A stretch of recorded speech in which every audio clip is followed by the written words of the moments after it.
Y como estamos hablando de tecnología, aparte de las preguntas que van a poder mandar por papel, me quedó muy claro eso que si se imprime no es un recurso digital. Bueno, la idea es que usemos también Twitter para hacer preguntas. Yo voy a estar acá con mi teléfono, que puedan mandar sus preguntas a través de la cuenta de Twitter que es enlacesmineduc, @enlacesmineduc, con el hashtag que es Gato Expo Enlaces. Así también vamos a estar mandando las preguntas que las vamos a estar haciendo a nuestros expertos acá, Ignacio Jara, el profesor Luis Lara y también Pedro Jep. Ahora sí llegó el profesor, así que lo invito a que pase acá al escenario. Le damos un aplauso muy grande y vamos a comenzar entonces con nuestro debate.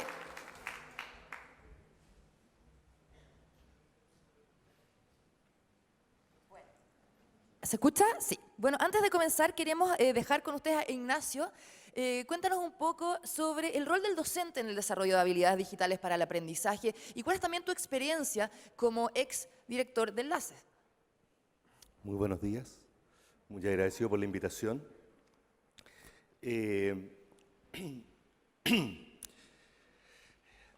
Brevemente, o lo más brevemente que se pueda, un poco de contexto primero. Chile tiene un largo camino de ir incorporando gradualmente la tecnología en su sistema educativo. Desde hace 20 años que ustedes probablemente son protagonistas y han sido testigos de cómo, primero en un formato de laboratorios, las tecnologías llegaron a la escuela. Primero en unos pequeños laboratorios, después esos laboratorios crecieron. Luego el Ministerio también impulsó tratar de llevar la tecnología a las aulas en muchos colegios a través de carritos móviles, de laptops.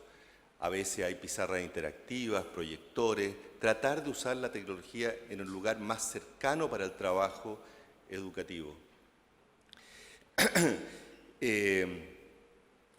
Y gradualmente las políticas han ido incorporando algo que había ido pasando por el lado, que es que los hogares gradualmente, y particularmente los hogares con niños en edad escolar, han ido adquiriendo computadores para el trabajo de los niños en los hogares.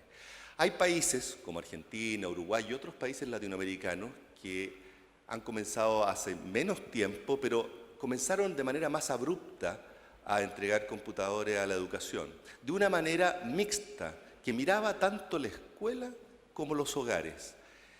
En Uruguay, en educación básica y secundaria, y en Argentina en educación secundaria, por ejemplo, que son las políticas más grandes a este respecto, lo que hicieron fue entregarle computadores a los niños y a los profesores en los bolsos, de manera que son esos computadores los que se utilizan tanto en los hogares como también se llevan a las escuelas, a las aulas, y de esa manera resolvieron ambas cosas.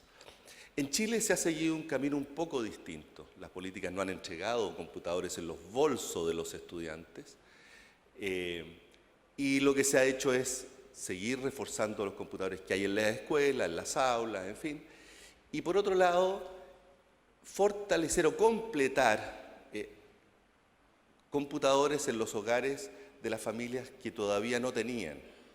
El programa Me Conecto para Aprender está focalizado en los grupos sociales que todavía no tenían computadores en sus hogares. Pero con esto se completa un camino que es más o menos similar, no es equivalente, que el que han seguido otros países.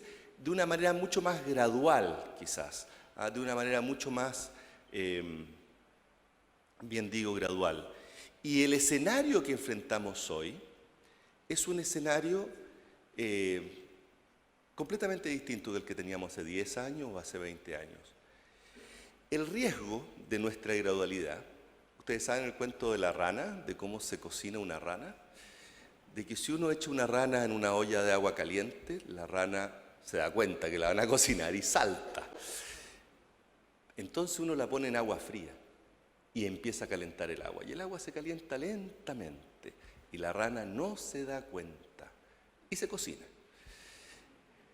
El riesgo de la gradualidad es que uno se cocine porque no se da cuenta que está llegando a una situación que es otro escenario, otro contexto, que es un contexto que las políticas han ido promoviendo, pero también la sociedad ha ido provocando, que es el contexto donde los estudiantes, todos sus estudiantes, tienen tecnología a la mano, todo lo que quieran en sus hogares, y también hay tecnología en las escuelas. La tecnología en las escuelas es muy importante porque permite el trabajo pedagógicamente orientado por los profesores, permite el trabajo con software educativo, permite el trabajo mostrar, ilustrar, orientar el trabajo de los alumnos con la tecnología, que en el hogar está lejos para que los profesores puedan hacer eso. El problema es que el tiempo y la profundidad del trabajo que pueden realizar los estudiantes en la escuela es muy corto. Ese trabajo más extenso, más profundo, normalmente se da donde hay más disponibilidad, que es en los hogares, cuando tienes mucho más tiempo. Y es esa extensión y esa profundidad es la que permite que los estudiantes desarrollen una fluidez tecnológica mucho mayor, es la que permite que los estudiantes se manejen con mayor destreza y que vayan aprendiendo habilidades más complejas, no solo manejar las aplicaciones, sino que también poder aprender a buscar en Internet, aprender a producir contenidos y apoyar sus trabajos, sus investigaciones, las tareas que la misma escuela les da en Internet y con las aplicaciones computacionales. Eso es lo que ocurre en el hogar que no ocurre en la escuela, con la tranquilidad y los tiempos que eso requiere. Y por eso las políticas han ido mirando cada vez más, han dado más importancia al hecho de que tiene que haber tecnología en los hogares, porque esos tiempos, esa profundidad, ese apoyo al trabajo escolar que se da en los hogares es muy importante, es muy importante. Pero ¿en qué afecta que haya tecnología en los hogares a la escuela? Ustedes podrían decirme, qué bien que los estudiantes tengan estos hogares, que apoyen sus tareas, que hagan todo eso. Todos los estudiantes tienen. ¿En qué me afecta a mí como profesor? Bueno, los temas que esbozaba María Teresa, y yo quiero profundizar en algunos de ellos. Hay múltiples maneras en que este nuevo contexto de tecnología altamente disponible para los estudiantes en sus vidas, en el hogar, afecta de múltiples maneras a la escuela. Y quiero ilustrar esto con lo siguiente. Y que tiene que fundamentalmente ver con lo que Internet está ofreciendo como espacio de apoyo al trabajo y a las tareas de los estudiantes. Las tradicionales preguntas o desafíos que desde las distintas materias y asignaturas los profesores estábamos acostumbrados a hacer para desafiar a los estudiantes a pensar, a trabajar, a cuestionarse y a aprender, y que normalmente les pedimos que realicen parte en la escuela, pero mucho en sus hogares, se ven profundamente cuestionados, de distinta manera. Los profesores de lenguaje piden que los estudiantes lean libros y los estudiantes leen resúmenes disponibles en la Internet. Los profesores le piden a los estudiantes que no solo los lean, sino que opinen sobre un trozo poético o una canción.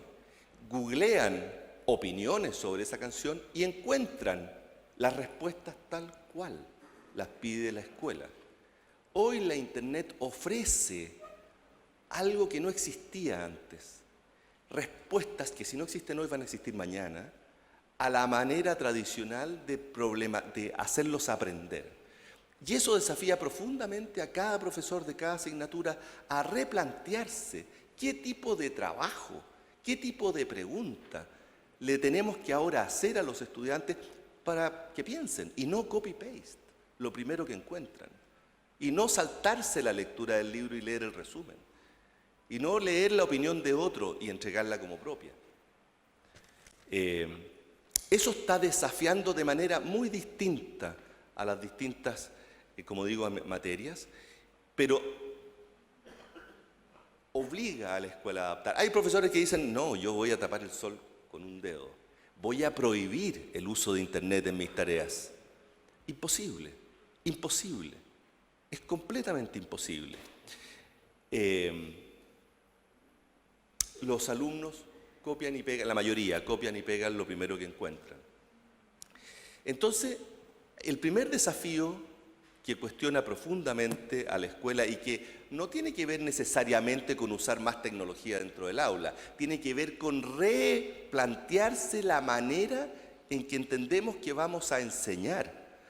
Es súper evidente y está ahí. Probablemente para muchos de ustedes es un problema que hace mucho tiempo que ya se enfrentan y que podrían explicarlo mucho mejor que yo, pero para muchos es un nuevo contexto que está recién emergiendo, que está recién apareciendo con claridad, pero es un nuevo contexto que todos vamos a tener que enfrentar y que si no enfrentamos nos vamos a cocinar, porque hacemos como que enseñamos y los estudiantes hacen como que aprenden y todos felices, pero nadie aprendió.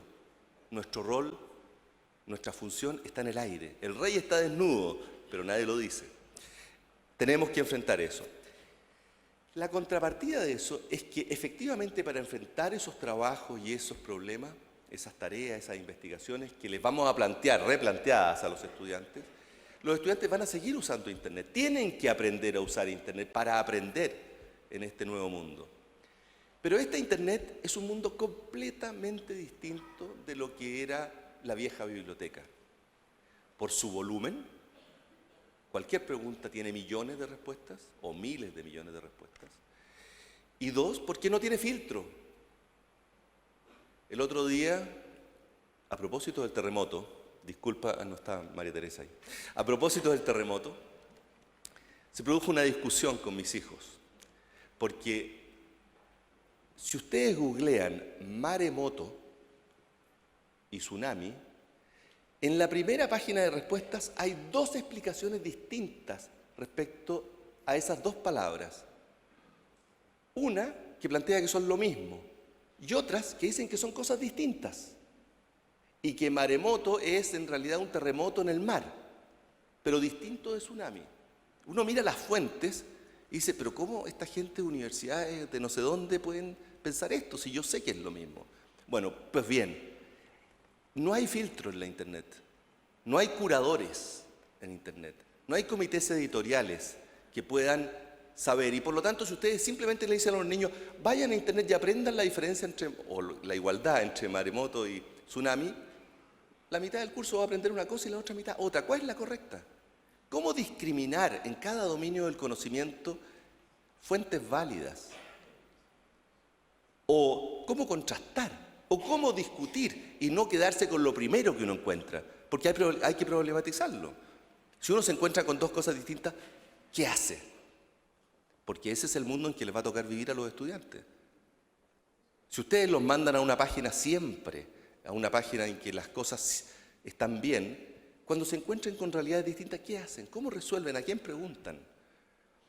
Ese es un nuevo mundo, una nueva realidad, y por lo tanto no solo vamos a tener que cambiar las preguntas, vamos a tener que enseñarle a nuestros niños a aprender en este nuevo contexto, en esta nueva Internet. Cómo se busca, cómo se discrimina, cómo se filtra. Y eso es un proceso gradual que la escuela va a tener que empezar desde muy chicos a enseñar a sus estudiantes. La pregunta que nos cabe como profesor es, ¿y nosotros manejamos esas habilidades? Ignacio. Y por último, disculpen, y por último, ¿nosotros sabemos enseñarlas? Muchas gracias, Ignacio Jara, por esta exposición. Muy interesante desde la experiencia, también como exdirector de Enlaces, y también deja todas estas preguntas abiertas para ustedes. Ahora también queremos darle la palabra al profesor Luis Lara también que nos cuente cómo abordar desde el aula el desafío de que todos los estudiantes tengan acceso a un computador e internet desde sus hogares, para que también nos ¿Nos puedes exponer un poco al respecto? Después va a seguir Pedro y ya después vamos a comenzar con las preguntas de ustedes, así que vayan anotándolas también en papelito, levanten la mano si tienen preguntas, si no tienen Twitter, vayan ya levantando la mano quienes quieran tener preguntas para nuestros expertos, también para María Teresa, que va a seguir conectada con nosotros a través de Skype, y también a través del Twitter, que es @enlacesmineduc, con el hashtag que es GatoExpoEnlaces. Ya me han llegado bastantes preguntas acá, las estoy viendo, así que las vamos a tratar de hacer todas. Luis, cuéntanos. Ok, buenos días. Bueno, mi experiencia es de aula. Soy profesor de biología, así que nos ha tocado toda una aventura el poder utilizar las herramientas que tienen los estudiantes mucho más allá de la simple ejecución, o el que sepan manejar una tablet, o el que sepan manejar su computador, o lo que planteaba aquí el compañero de buscar información y simplemente copiarla, pegarla y hacer como que aprendieron. Básicamente mi experiencia significó en una primera etapa yo aprender a usar la tecnología. No soy nativo digital, aprendí a usar computadores, ensayo y error. Cuando apareció Internet por los años 90 también estaba en la universidad, ensayo y error, aprender a buscar fuentes confiables, desmitificar de la confiabilidad que tenía Internet en esa época, de que se pensaba que tenía la verdad sobre todo. Entonces, en un momento también en mi práctica estudiantil y quizás en los primeros años de docencia también fui un copiador y un pegador de información para mis planificaciones, mis evaluaciones. Pero poco a poco, cuando las tecnologías entraron más en la vida de los estudiantes y aparece Facebook y aparece Twitter y los estudiantes tienen conexión entre ellos y forman redes, poco a poco fui como ingresando a esas redes de los estudiantes. Entonces, básicamente, puedo compartir con ustedes 3 momentos del uso de las tecnologías. En un primer momento, tuvimos que cambiar el foco de qué es lo que queríamos enseñarle a nuestros estudiantes. En el caso de ciencia, en el caso de biología mío, tuvimos que salir de un paradigma de que centrarnos en los contenidos y pasar a las habilidades. Y tomar la conciencia de que el contenido estaba presente y nuestros estudiantes tenían mucho más acceso al contenido que quizás lo que tuve yo en su equivalencia. Yo tenía que ir a la biblioteca municipal, mis padres con esfuerzo me compraban libros, y esa era la forma en que llegaba al contenido a mí. Y confiar en lo que me decían mis profesores respecto a lo que yo no sabía o lo que no encontraba en los libros. Los estudiantes cuestionan mucho el contenido que uno les dicta o que uno les transmite. Entonces me vi en la obligación de empezar a consultar las mismas fuentes de información de ellos. Entonces cambios pequeños como pedirles que indicaran la fuente de donde habían sacado su respuesta, indicar el libro, empezar a organizarnos, aprender a usar los criterios APA para poder citar. Entonces eso nos llevó, junto con los estudiantes, a cambiar el switch en el cuanto de dónde centrarnos. El contenido entonces lo empezamos a validar con reglas. El poner reglas de búsqueda, el poner reglas de validación ayudó mucho al trabajo. Entonces ahí tuvimos que fabricar y confeccionar guías de apoyo a los estudiantes en el que se les enseñaban ciertos criterios para poder buscar información y cómo validarla. Después, en una segunda etapa, cuando ya sabíamos la fuente y empezábamos a confiar en la fuente, aparece Facebook, aparece Twitter, entonces los estudiantes me invitan a participar en los grupos de discusión que ellos tenían. Entonces tuve que aprender a usar Facebook, no solo buscar personas, sino empezar a usarlo como una herramienta de comunicación más efectiva. Participar en los grupos de los estudiantes. Eso me trajo un problema a mi familiar, porque pasaba en los primeros años mucho tiempo metido en Internet, los estudiantes a cada rato escribían. Entonces también tuve que aprender a organizar los tiempos de los estudiantes y mis tiempos para que eso fuera más efectivo. Entonces al año siguiente, en este reglamento, no solo ya iba en la guía el cómo buscar información, sino también reglas de comportamiento y cómo comunicarnos. Entonces, y que los alumnos empezaran a aprender a usar horarios. Entonces fijé un horario extraescolar para poder comunicarme. Seguían en mi bandeja muchas preguntas, muchas dudas. Entonces, dentro de los cursos que están a cargo mío, empezamos a elegir un encargado académico, un encargado de grupo, una especie de moderador.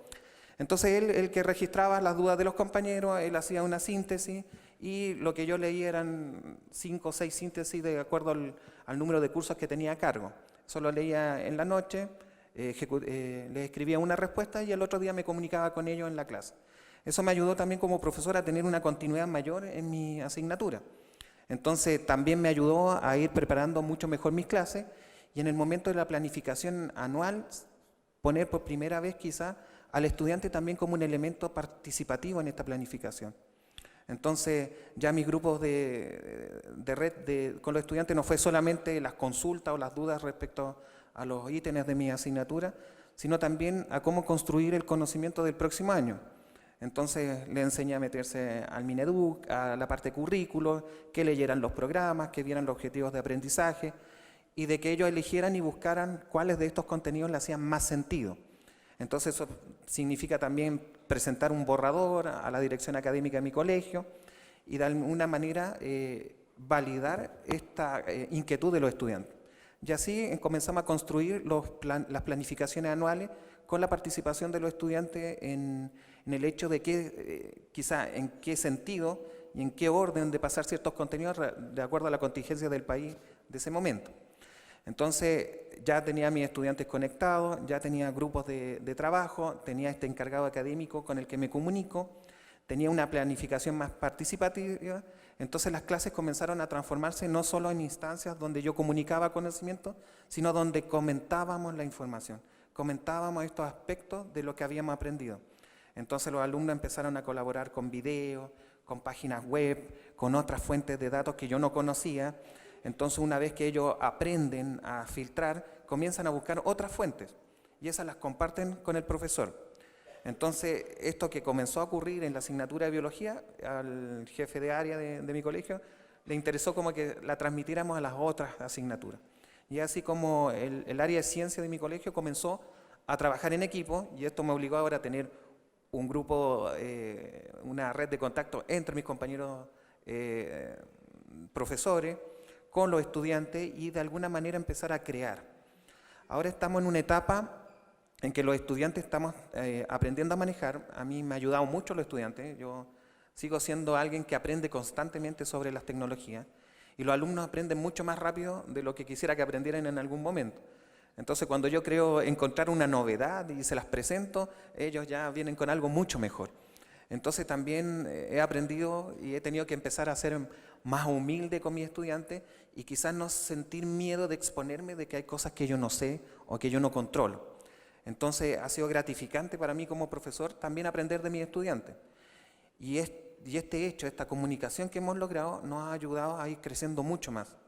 Entonces lo que estamos haciendo ahora es tratar de comenzar a utilizar estos documentos que pueden ser editados en línea.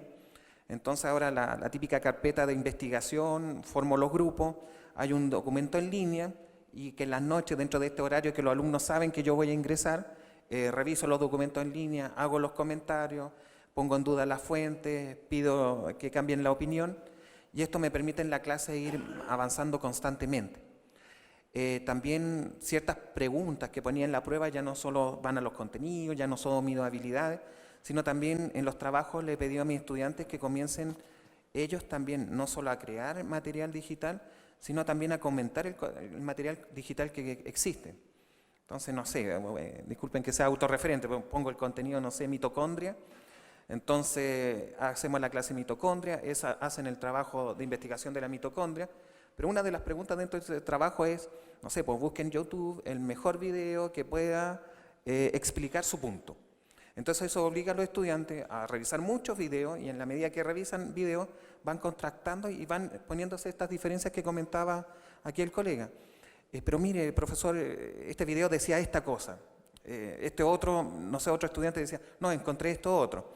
Entonces ahí validamos la información, estas dudas las comentamos entre nosotros y ahí me toca el rol de profesor de ir aunando criterios y de alguna manera darle seguridad. Entonces, el uso de las tecnologías, el que mis alumnos puedan tener acceso a teléfonos, a los smartphones, a las tablets, a los computadores, me ha permitido a mí ir creando, ir creciendo con ellos y establecer una especie de comunicación efectiva, mucho más eficiente de la que tuve antes de esta época digital. Entonces, ya no es solo pararme frente a mis alumnos, sino es venir con todo un trabajo respetuoso, en el que se respetan horarios, se respetan opiniones, se respeta la diferencia. Entonces, para mí es muy útil que mis estudiantes tengan estas tecnologías. Es muy útil para mí que me puedan, no sé, escribir, es muy útil que me puedan comentar y así hemos ido construyendo e hemos ido avanzando en esta como aventura de volvernos todos nativos digitales. Muchas gracias. Muchas gracias, Luis. Qué interesante la experiencia de Luis y claramente es un ejemplo para que ustedes también puedan seguir y sobre todo un tema que tocaste que es relevante ahora, que son las redes sociales. O sea, Facebook y Twitter e Instagram son las herramientas que usan muchos estudiantes y en general los jóvenes. Entonces también cómo ustedes como profesores pueden ir integrando el uso de las redes sociales también en la educación, hacer grupos, también mensajes de texto, el WhatsApp. O sea, son muchas herramientas que se pueden usar en beneficio de la educación y también de la información. Pedro Jeb, también quiero también que nos complementes de parte de tu experiencia también como exdirector de Enlace, también cómo empoderar, por ejemplo, a los docentes a que puedan también incorporar todas estas herramientas en la educación, capacitarlos mejor, porque acá yo creo que hay muchos que están ávidos de conocimiento y de querer saber más de cómo llegar a usar las TICs de mejor forma. Bueno, muchas gracias, muy buenos días. Saludo también a María Teresa Lugo en Argentina y me encanta siempre escuchar su mirada regional. Ella conoce mucho de políticas y de escuelas, de lo que está pasando con tecnología, así que es una gran oportunidad. A mí me tocó la primera década de Enlace, el diseño y la implementación, después siguió aquí Ignacio, y la verdad es que me parece fascinante escuchar hoy día al profesor con su testimonio de qué es lo que está pasando, y también escuchar a Marcelo Vera, qué es lo que es Enlace hoy día después de 25 años, de los primeros balbuceos de cómo usar tecnología en las escuelas, hasta lo que nos contaba Marcelo hoy día, cuáles son las políticas, y el testimonio del profesor me parece notable cómo el país ha avanzado, ¿eh? Los tiempos tecnológicos son distintos que los tiempos educacionales, ¿no es cierto? En estos 25 años, cuando nació Enlace no existía la Internet en Chile.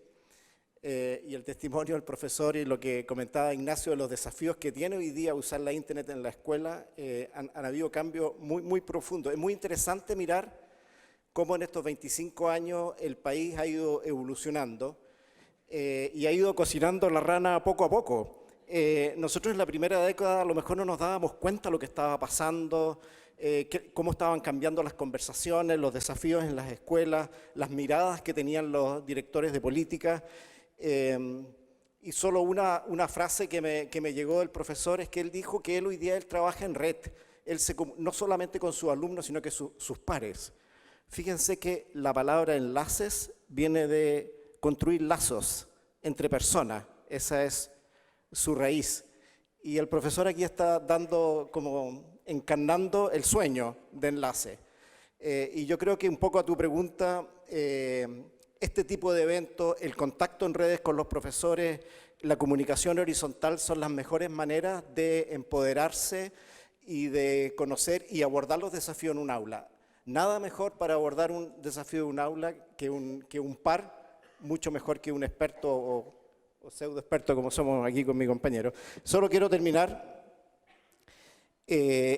María Teresa nos hablaba de la necesidad del cambio, ¿eh? Y yo quiero volver a esta metáfora que quizás al principio no nos dábamos mucho cuenta de lo que estaba pasando, o era un grupo muy limitado que decía las aulas están cambiando, los alumnos están cambiando, etc.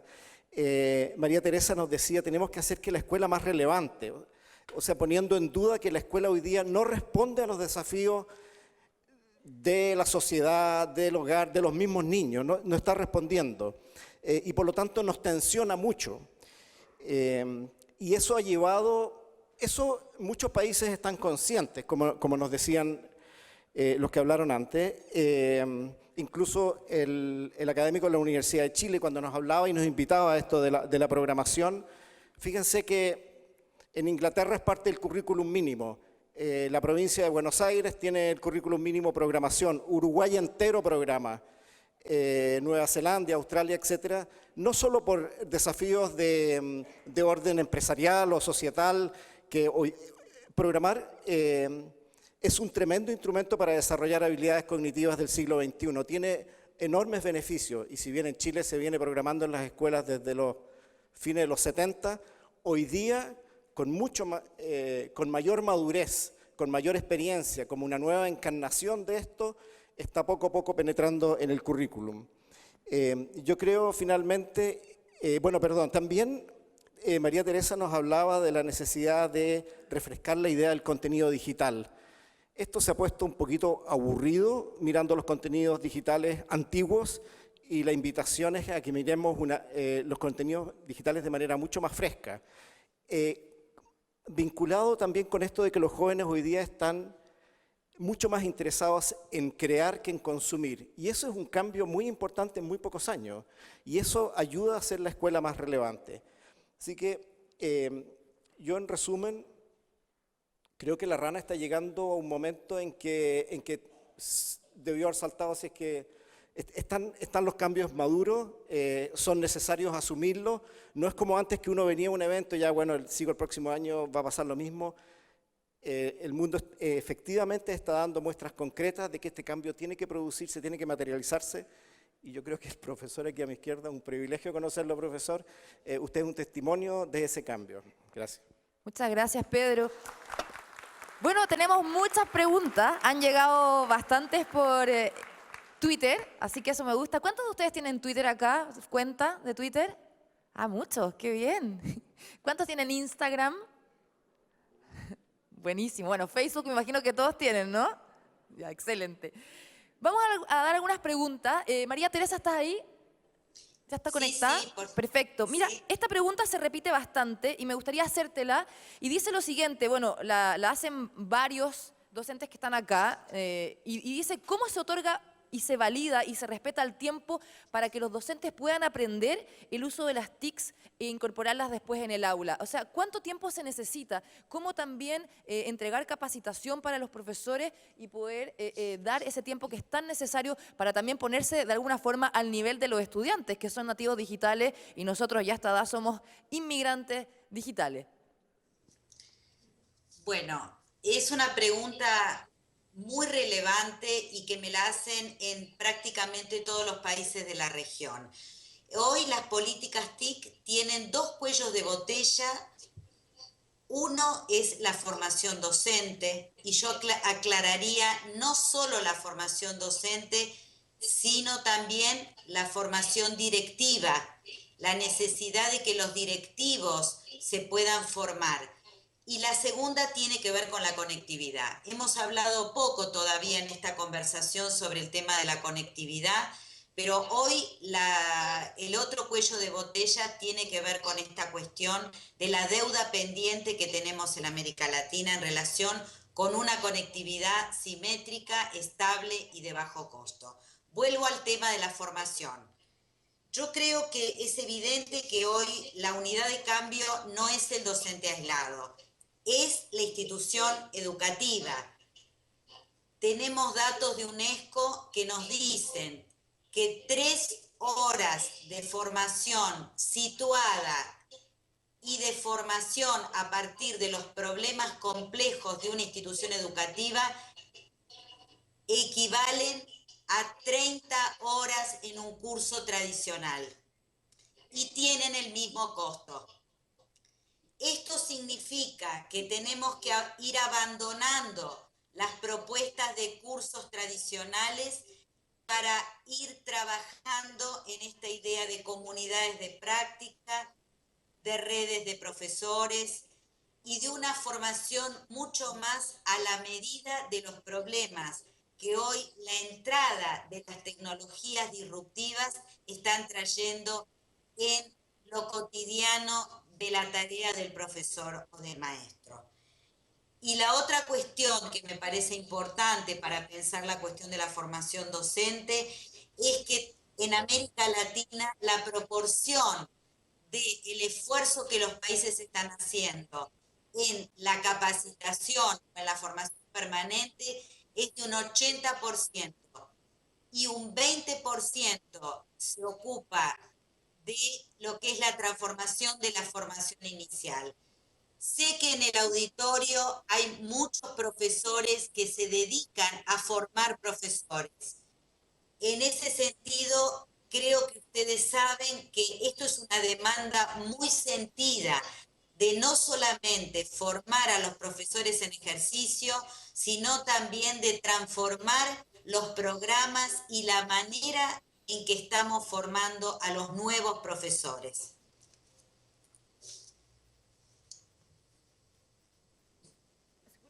Ahí sí, perfecto. Ahora, sobre lo que hablaba también María Teresa, el tema de la conectividad. ¿Cómo también poder ver esto? O sea, los beneficios que tiene, pero también a lo mejor los riesgos. ¿Cómo lo ven ustedes, por ejemplo, Ignacio?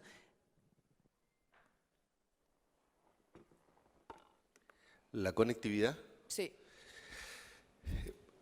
Es un hecho la conectividad, que gradualmente está masificándose en nuestras escuelas y en nuestros hogares, sin perjuicio de que, como señala María Teresa, la conectividad tiene un rezago y unas dificultades para llegar particularmente a los hogares más pobres y a los sectores rurales en nuestros países, y donde se requieren políticas públicas mucho más activas para asegurar el acceso a la conectividad. Pero la conectividad es sustancial, es esencial. Computadores hoy sin internet es muy limitante para lo que queremos hacer, para las transformaciones en las habilidades que tenemos que hacer con los estudiantes, para las herramientas que ellos deben disponer. Por lo tanto, es vital que las políticas públicas, y en eso el Ministerio de Educación no es el único, porque es mucho más complejo que eso, la infraestructura digital en nuestras escuelas y en nuestros hogares, es vital darle mucho mayor empuje para asegurar que en todos los hogares de los estudiantes, en todas las escuelas, en todas las aulas, ahí tenemos un gran retraso en nuestro país en particular, exista acceso a la conectividad a Internet. Gracias, Ignacio. Luis, acá me llega una pregunta desde Twitter, Cleve1960, me dice, computador versus smartphone, ¿cuál produce mayores beneficios en la sala de clases según tu experiencia? Bueno, el smartphone casi todos los estudiantes lo tienen, entonces básicamente pasamos de tener pocos estudiantes que tenían notebook a pasar a un grupo de estudiantes que todos tenían smartphone. Entonces eso me obligó a mí como profesora a centrarme en el uso y tuve que cambiar mi celular para poder conectarme con los estudiantes. Y fueron los estudiantes los que me ayudaron. Ahora, hay muchas aplicaciones equivalentes que uno podía tener en el computador y que tienen su equivalencia en aplicaciones del teléfono celular. Entonces, ¿Cómo cuáles, por ejemplo, que está usando? Básicamente modelos, por ejemplo, de la contracción muscular, modelos de cómo interactúan los gases bajo cambios de sus variables, libros en PDF, por ejemplo, los apuntes, se los envío al grupo, me los pide el encargado académico del curso y ese apunte después todo lo tienen los estudiantes y lo empiezan a modificar. Entonces, eso es lo que ahora estamos planteando, la posibilidad de que esas modificaciones que le hacen los estudiantes, también tener acceso yo como profesor. Entonces, ahí estamos tratando poco a poco de ir instaurando esto de trabajar con documentos en línea. Entonces, es algo importante. Y se puede lograr mucho. A mí, al principio, el colegio, la dirección especialmente, tenía ciertos reparos porque frente a la posibilidad de que los estudiantes se pudieran distraer. Porque con el teléfono celular y más encima conectado, los estudiantes revisaban su Facebook, chateaban, estaban en el WhatsApp. Entonces también eso implicó también una especie de regulación. O sea, estar conectados pero regularmente, o sea, reguladamente. Entonces, una vez que los estudiantes aprenden esas como habilidades transversales de respeto, de comportamiento y de usar los espacios, se ha transformado en una herramienta poderosa para nosotros. Perfecto. Además, también tiene que ver con la disposición y la apertura de mente también del colegio, que pueda también darles esos beneficios a los profesores y también a los alumnos y que puedan también aprovechar el uso de las TICs como el celular. Correcto. Sí, uno de los logros del colegio fue tener una intranet, por decirlo de alguna manera, de acceso a los estudiantes separada de la intranet que tenemos acceso a los profesores. Entonces eso nos permite más o menos que no se nos acabe el ancho de banda, entonces estar constantemente conectados. Perfecto, gracias Luis. Liliana Castro hace esta pregunta, Pedro, ¿de qué manera en la actualidad se puede impulsar el uso de las TICs a nivel preescolar? A nivel preescolar, bueno, hoy día hay un programa de tablets en el nivel preescolar.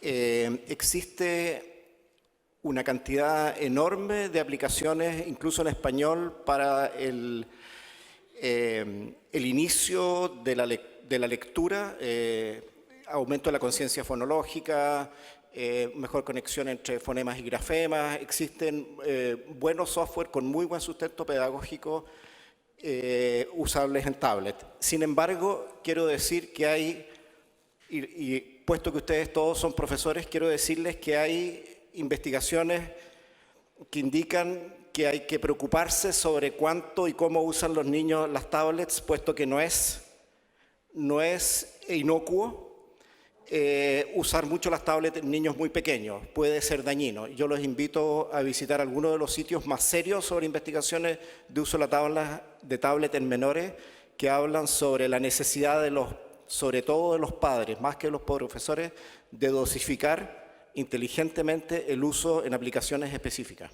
Gracias, Pedro. María Teresa, ¿estás ahí? Sí, sí, por supuesto. Mira, Marcela me hace esta pregunta. Dice, ¿qué rol juega la tecnología en la formación de habilidades blandas en los alumnos?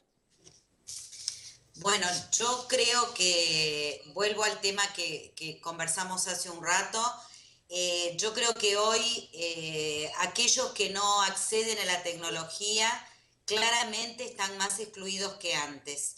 Y esto lo planteo, voy a retomar la idea de Ignacio de hace un ratito, porque me parece que esto no es un tema menor. Esta dimensión que se puede denominar dimensión social, de democratización del conocimiento, de trabajo en equipo, de poder dilucidar fuentes confiables de otras, forman parte de lo que es hoy la alfabetización del siglo XXI.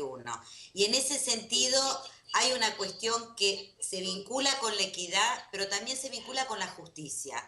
Y yo creo que como parte de una política pública en educación, que de alguna manera estas políticas pretenden ser, este es un factor fundamental. Y en esta idea de alfabetización del siglo XXI lo voy a relacionar también con lo que son los aspectos de apropiación y de ciudadanía digital. Es decir, forman parte de este bagaje mínimo hoy que nuestros niños y nuestros jóvenes tienen que poder disponer para transitar por este contexto complejo, incierto y que nos ha tocado.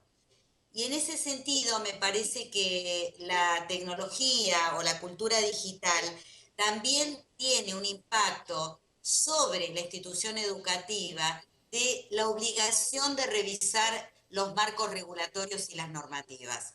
El profesor Lara recién traía un ejemplo muy concreto y es la ecología de dispositivos que se genera con los celulares en el aula. Y el aprovechar este capital que tenemos disponible y que necesariamente va a implicar revisitar las normativas, los regímenes de convivencia y que implica también una mirada nueva, anteojos nuevos para los nuevos problemas que trae la tecnología.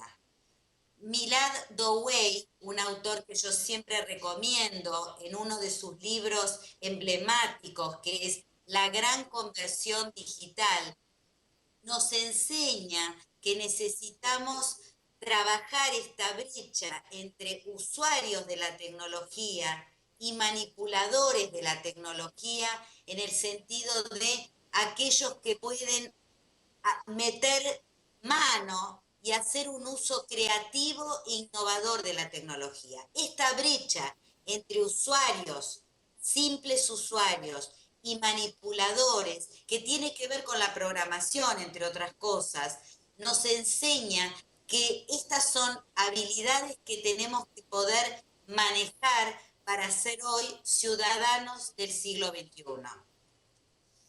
Gracias, María Teresa. Acá Juan Martínez me pregunta, Ignacio, te quería hacer a ti, los alumnos están invadidos de software que no son educativos. ¿Qué se puede hacer en este escenario?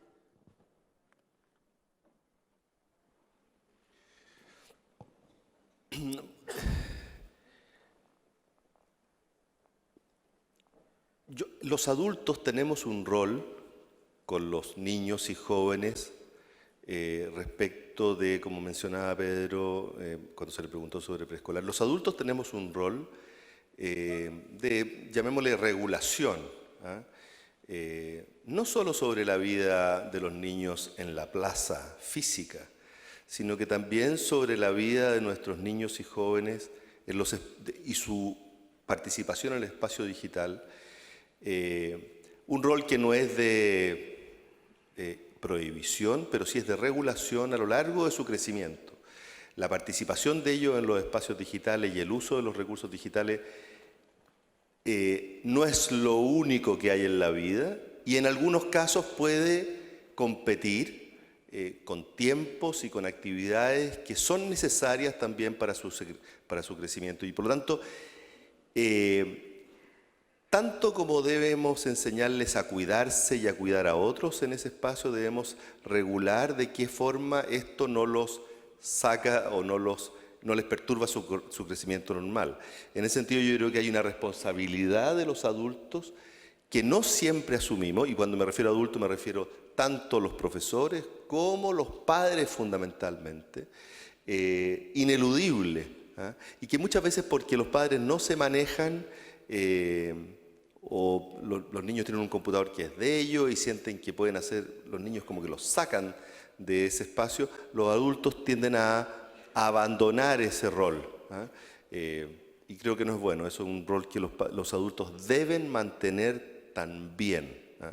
Sin temor, sin ponerle a esto un carácter de que haya algún demonio allá adentro, pero sí con responsabilidad, porque el crecimiento de los niños requiere de muchas cosas. Hay estudios que muestran que el exceso de uso de los niños de computadores en el hogar, un uso razonable puede ser bueno, pero un uso excesivo para actividades de entretenimiento, por supuesto, afecta su rendimiento escolar, tanto como si pasa jugando a la pelota todo el día en la plaza. Y los padres tienen un rol de regular ahí qué hacen y cuánto lo hacen. Gracias, Ignacio. Ya para ir cerrando, porque hay muchas preguntas, pero en honor al tiempo no vamos a alcanzar, pero sí pueden después hacérselas a nuestros invitados ahí en el coffee y también afuera. Tengo dos preguntas cortitas que ojalá puedan resumir y que esta se repite mucho y es para ti, Luis. ¿Cómo hacemos que los docentes creen espacios de aprendizaje colaborativos usando redes sociales? Tú hablaste un poco de eso, pero a lo mejor algunas tips, algunas estrategias donde se puedan promocionar este tipo de estrategia donde se genere colaboración entre otros docentes, se creen programas. ¿Qué crees tú que puedes entregarnos como tips? Bueno, básicamente nosotros en el colegio tenemos un espacio de reunión física. Entonces una vez a la semana durante 2 bloques de clase nos reunimos los profesores y ahí comentamos. Ahí se hace el grueso del trabajo. Y de ahí básicamente como todos tenemos celular, creamos un grupo de WhatsApp donde vamos agregando los comentarios de aquellas actividades que hicimos, de aquellas decisiones que tomamos. Y también nos autorregulamos, entonces durante un horario en la tarde, en la noche, mientras revisamos la cosa diaria en nuestros propios mails, también revisamos este espacio común que tenemos y agregamos los comentarios finales al término del día. Entonces eso nos permite también la conducta de entrar al día siguiente, como hemos leído los comentarios de todos, de seguir trabajando sobre la marcha. Entonces como un espacio pequeño pero constante. Y eso es lo que lo ha hecho tremendamente efectivo. Muchas gracias, Luis. Y para terminar, Pedro, ¿cuáles son las claves, ya para cerrar, de la formación que se necesita en un docente para asumir todos estos retos? Gran pregunta con la que terminas. Se ha estudiado mucho el tema de las barreras para lograr una buena apropiación de las tecnologías. Hoy en día el estado del arte indica que la clave más importante es tener respuestas a cómo llevo las tecnologías en mi contexto, en mi escuela, con mis alumnos. Pienso en Curarrehue, en Ercilla, en La Pintana, con esos alumnos para pasar mi materia cumpliendo mis objetivos pedagógicos.